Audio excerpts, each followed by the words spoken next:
లేకపోతే animal fat లేదు అని ఎక్కడ కూడా ఇవ్వలేదు. వాళ్ళ దగ్గర మెథడాలజీ లేదు అని చెప్పారు. సరే, అది జరుగుతున్న తరుణంలో తిరుపతిలో ఒక ఆయన దైవద్రోహులు అని చెప్పి ఫ్లెక్సీలు పెడతాడు, యాగాలు చేస్తాడు. ఎవరైతే దీనికి ముఖ్యమైన కారకుడో అప్పుడు చైర్మన్గా ఉన్నటువంటి వ్యక్తి భూమన కరుణాకర్ రెడ్డి అనే మనిషి, ఆయనే ఆ ప్రాంతంలో విద్వేషాలు రెచ్చగొడతాడు.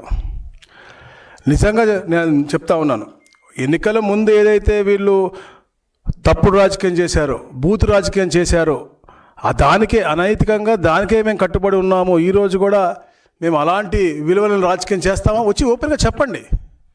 కానీ తెలుగుదేశం పార్టీ సిద్ధాంతం ఎప్పుడు అది కాదు. నిజంగా మా సిద్ధాంతం ఎవరికైనా అన్యాయం చేయాలని లేకపోతే ఎవరి మీద దాడి చేయాలి అనుకుంటే జూన్ 4న 2024 రోజు సాయంత్రమే ఎవరి ఇంట్లో కూడా ఇళ్లలో ఉండేవాళ్ళు కాదు. ముఖ్యంగా నేను నా కాన్స్టిట్యున్సీ కూడా చెప్తాను, ఏదైతే ఎలక్షన్ రోజు నా మీద దాడి జరిగిందో, నాతో గొడవైందో, వాళ్ళ మీద ఈ రోజు దాకా కేసు కూడా లేదు, వాళ్ళ మీద ప్రతి దాడి కూడా లేదు. మా సిద్ధాంతం అది కాదు.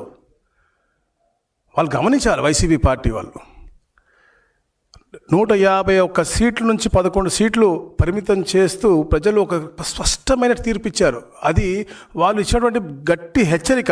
అయినా వారి వైఖరిలో మార్పు రాలేదు. రాబోయే రోజుల్లో ప్రజలు దీన్ని ఎట్టి పరిస్థితుల్లో కూడా సహించే పరిస్థితులు లేరని చెప్పి కూడా నేను తెలియజేస్తాను. ఎందుకంటే యథా రాజా తదా ప్రజ అన్నట్టుగా వారి నాయకుడు అలా ఉన్నాడు కాబట్టి కింద వాళ్ళందరూ కూడా, అక్కడ భూమన కరుణాకర్ రెడ్డి గారు అవ్వచ్చు, ఇక్కడ మొన్న చూసాం గుంటూరులో అంబటి అవ్వచ్చు, మరి నిన్న జోగి రమేష్ అవ్వచ్చు, వీళ్ళందరూ కూడా.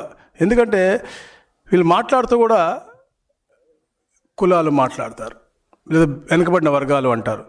దొంగలకు, హత్యాకోరులకు, విధ్వంసకారులకు, వీళ్ళందరికీ కూడా ఈ కులాలు వర్తించవు. వారు చేసేటువంటి అంటే వారి భావశైలి, అలాగే వారి ప్రవర్తన అవి చూస్తా. దాని ద్వారా మన కులాల మీద రావాలి తప్ప ఎక్కడ కూడా మేము ఏదైనా చేసుకుంటాం, మా కులాల మీద మా ఆపాదించుకుంటాం అంటే ఏ కులం కూడా అది ఒప్పుకోదు. కులం అంటే మనం ఏ తప్పులు చేసినా కూడా, ఎన్ని పాపాలు చేసినా కూడా అవి కులానికి రుద్దుతా అంటే కులం వాళ్ళు కూడా ఎవరు ఒప్పుకోరని చెప్పేసి కూడా నేను ఈ పత్రిక ముఖంగా తెలియజేస్తూ ఉన్నాను. మరి ముఖ్యంగా నిన్న మంచి ఒక పాజిటివ్ వాతావరణం, బడ్జెట్ రాష్ట్రానికి చాలా రోజుల తర్వాత అద్భుతమైనటువంటి అభివృద్ధి చెందే విధంగా, రాబోయే తరాలకు మంచి జరిగే విధంగా, ఏదైతే పెట్టుబడులు వస్తున్నాయో వాళ్ళకి ఉపశమనం కలిగే విధంగా అద్భుతమైన బడ్జెట్ వచ్చింది. దాంట్లో పాజిటివ్ వైబ్ మనం తీసుకోవాల్సిన పరిస్థితి. ఎందుకంటే ఈ రాష్ట్రం 2019-24లో ఎంతో వెనకబడి పాటు గురైంది. పెట్టుబడిదారులందరూ పారిపోయారు. 18 నెలలు కూడా ఆహార్నిశలు కష్టపడి కృషి చేసి గౌరవ ముఖ్యమంత్రి గారు, తనయుడు రావచ్చు, డిప్యూటీ సీఎం గారు రావచ్చు, అక్కడ ఆశీస్సులు మోడీ గారితో పాటు ఈ రాష్ట్రాన్ని పునర్నిర్మించాలి అని. ఎందుకంటే సంక్షేమం, అభివృద్ధి రెండు కళ్ళుగా భావించే కూటమి ప్రభుత్వం కాబట్టి ఆహార్నిశలు సంక్షేమం, ఆహార్నిశలు అభివృద్ధి, దాంతోపాటు సుపరిపాలన, ఈ లక్ష్యంగా గౌరవ ముఖ్యమంత్రి గారు రోజుకి 20 గంటలు కష్టపడి పనిచేస్తూ భావితరాలకి మంచి పునాది వేయాలని తపనతో, అలాగే ఢిల్లీలో కూడా వారి యొక్క ఆశీస్సులు తీసుకుని ఈరోజు బడ్జెట్లో అద్భుతంగా ఇన్వెస్టర్లకి ఉపశమనం కలిగే విధంగా 2047 దాకా డేటా సెంటర్లు కావచ్చు, మనకి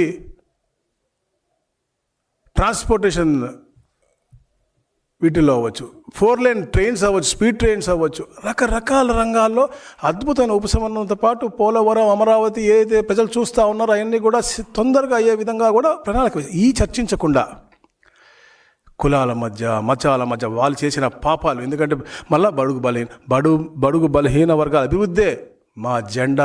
అది ఎప్పుడు మీరు గుర్తుపెట్టుకోవాలా. రాబోయే రోజుల్లో ప్రతి ఒక్కడు కూడా, ప్రతి ఇంట్లో కూడా ఒక యాంత్రప్రెన్యూర్ ఉన్నారని చెప్పేసి గౌరవ ముఖ్యమంత్రి గారు ఆలోచిస్తుంటే వారిని దూషించుకుంటూ, హేళన చేసుకుంటూ గతంలో ఎలాగైతే మాట్లాడారు. ఎందుకంటే నేను మొన్న అంబటి గురించి చెప్తా ఉన్నాను.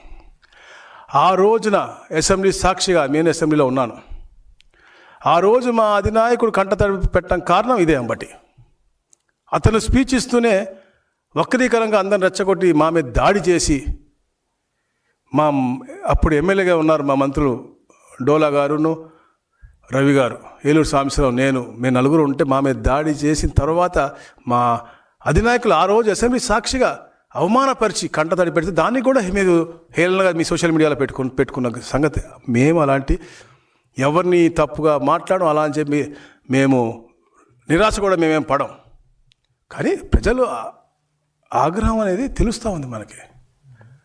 మనం ఎప్పుడు ఒక డిసిప్లిన్, డెడికేటెడ్, రెస్పాన్సిబుల్ ఫీల్ అయిన నాయకుడిని ఇట్లా తప్పుడు కేసులు పెట్టో లేకపోతే ఆయనకి అడ్డు పెట్టాలని ఒక మానసికంగా కుంగు తీయాలని చెప్పే లక్ష్యంతో మీరు చేయకూడదు. ఇప్పుడు నేను వైసీపీ నాయకులు నేను ఒకటే అడుగుతా ఉన్నాను, మీకు ఒక మంచి వాతావరణం ఆంధ్రప్రదేశ్ కావాలా, లేకపోతే ఇలా మతాల కులాల మధ్య చిచ్చులు పెట్టి అందరూ భయభ్రాంతులయ్యే వాతావరణం కావాలని నేను సూటిగా అందరిని కూడా అడుగుతా ఉన్నాను. ఎందుకంటే మేము చాలా క్లియర్గా ఉంటాం. మా వాళ్ళైనా కూడా ఒక లైన్ ఉంటుంది మాకు.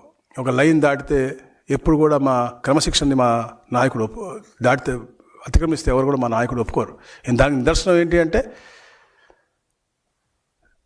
వైసీపీ పార్టీ అధ్యక్షుడు జగన్మోహన్ రెడ్డి గారి సతీమణి మా సోదరి ఆవిడ మీద తప్పుడు రాతలు రాస్తే కూడా అతను వెంటనే అరెస్ట్ చేసి మేము జైలుకి పంపించాం. అతని కులమో మొత్తం మేము చూడలేదు, అతను ఎవరు కూడా మాకు తెలియదు. అది మా చిత్తశుద్ధి. ఎప్పుడన్నా కూడా మహిళల పట్ల గౌరవంగా ఉండాలి, వాళ్ళ పట్ల ఎక్కడ కూడా వ్యక్తిగత హననం చేయకూడదు, ఏ రాజకీయ నాయకుడి పట్ల కూడా వ్యక్తిగత హననం చేయకూడదు అనే లక్ష్యంతో మేము పనిచేస్తాం. ఎప్పుడు వ్యక్తిగతంగా ఎవరి గురించి మాట్లాడడం. ఆంధ్రప్రదేశ్లో ఉండే ప్రతి మహిళ మా సోదరిగా భావించి వారిని గౌరవిస్తాం తప్ప ఎక్కడ కూడా మేము తప్పులు మాట్లాడడం, తప్పులు తోలడం. మీరు ఏదైతే 30 లక్షల మంది అనారోగ్యానికి పాలయ్యారో, ఏదైతే 30,000 మంది తాలిబట్లు పోవడానికి కారణమయ్యారు, అలాంటి నకిలీ మద్యంలో జైలుకు వెళ్ళి మీరేం స్వతంత్రం కోసం పోరాడాలని చేయలేదే, సభ్య సమాజం ఎదుగుదల కోసం మీరేమీ చేయలేదే. వీళ్ళందరి హాని కలిగించే నకిలీ మద్యంలో జైలుకు పోయారు. పోయి వచ్చిన తర్వాత కూడా మీలో మార్పు లేకపోతే ఎట్లా? మీరు ఏం మాట్లాడుతున్నారు వచ్చిన తర్వాత? మా అధినాయకుల గురించి అవ్వచ్చు, వారి తనయులు లోకేష్ గారి గురించి అవ్వచ్చు, పవన్ కళ్యాణ్ గారి గురించి అవ్వచ్చు, మీరు మాట్లాడే భాష ఏంటి? ఒక స్టేచర్ నాయకుల్ని మేము మా నోట్లో మాటలు కూడా రావడం అట్లాంటి మాటలు తోలుతున్నారంటే అసలు మీ సిద్ధాంతం ఏంటి? మీరు ఈ రాష్ట్రాన్ని ఏం చేయదలుచుకున్నారు? ఈ రాష్ట్రాల్లో ఎందుకు ఈ అశాంతి క్రియేట్ చేయాలని చూస్తూ ఉన్నారని చెప్పేసి మిమ్మల్ని అడుగుతా ఉన్నాం. తప్పకుండా మీ అన్నిటికి కూడా మీరు ఆన్సర్ ఇవ్వాలని కూడా చెప్పి నేను తెలియజేస్తాను. ఎందుకంటే మీరు సీట్లు మారచ్చు, ఇక్కడ ఎటు ఓట్లేదని చెప్పేసి అక్కడికి వెళ్తే అక్కడ కూడా ప్రజలు తరిమేస్తారు మిమ్మల్ని. ఎక్కడి నుంచో అర్హత లేదు. ఎందుకంటే గతంలో 1924లో మీరు చేసిన అరాచకాలు దానికి చెప్పాను. 151 నుంచి 11 చేశారు. అది గట్టి హెచ్చరిక మీకు. అయినా కూడా మీరు మార్పు లేకపోతే 11 కాదు కదా, మీరు రాజకీయంలో నిల్చునే అర్హత కూడా కోల్పోతారు మీ పార్టీ నుంచి ఎవరన్నా కూడా నాయకులు అని చెప్పేసి కూడా నేను తెలియజేస్తా ఉన్నాను. అలాగే మీ భాష అప్పుడు ఎలా ఉంది ఇప్పుడు ఎలా కూడా చెప్పుకోవాల్సిన అది అమరావతి రైతులను తిట్టారు, రైతులను జైల్లో పెట్టారు. అలాగే మరీ ముఖ్యంగా ఏదైతే అమరావతి హౌస్ కమిటీ వేసే ముందు కౌన్సిల్లో